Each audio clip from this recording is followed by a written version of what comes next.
10ാം class social science എക്സാമിന് ഏറ്റവും കൂടുതൽ മാർക്ക് ചോദിക്കുന്ന ചാപ്റ്റർ ഏതറിയോ? Chapter number 6, the mass movement of freedom.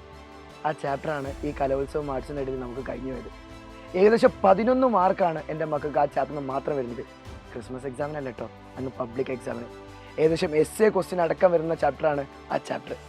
അതേപോലെ തന്നെ ജോഗ്രഫിയിൽ ഏറ്റവും ഇമ്പോർട്ടൻ്റ് ചാപ്റ്ററാണ് മണി ആൻഡ് എക്കണോമി. ഈ 2 ചാപ്റ്ററും പഠിച്ചാൽ തന്നെ എൻ്റെ മക്കൾക്ക് ഏറ്റവും കൂടുതൽ മാർക്ക് സ്കോർ ചെയ്യാൻ പറ്റും. ഈ 2 ചാപ്റ്ററും നാളെ നിങ്ങൾക്ക് തന്നാലോ?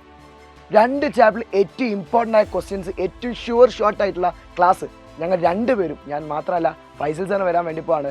മക്കൾ ഒരൊറ്റ ഉറപ്പ് ഞാൻ പറഞ്ഞിരുന്നു, നിങ്ങൾക്കത് നഷ്ടപ്പെട്ടിട്ടുണ്ടെങ്കിൽ വലിയ നഷ്ടമാണ്. പക്ഷേ പഠിച്ചെടുത്താലോ എൻ്റെ മക്കൾ ക്രിസ്മസ് എക്സാമിനും പബ്ലിക് എക്സാമിനും നല്ല മാർക്ക് വാങ്ങാൻ പറ്റും. നാളെ കൃത്യം 7 മണിക്ക് നിങ്ങൾ മാത്രമല്ല നിങ്ങളെ ഫ്രണ്ട്സിനൊക്കെ കൂട്ടി വാ, നമുക്ക് അടിപൊളിയായിട്ട് കുറച്ച് ട്രിക്സൊക്കെ ആയിട്ട് അങ്ങോട്ട് പഠിക്കാം. മക്കളെ തുടങ്ങാണ്, ക്രിസ്മസ് ആരംഭം നമ്മളിവിടെ തുടങ്ങാണ്. സോ 7 മണിക്ക് എല്ലാ മക്കളും പോര് നമുക്ക് അടിപൊളിയായി പഠിക്കാം.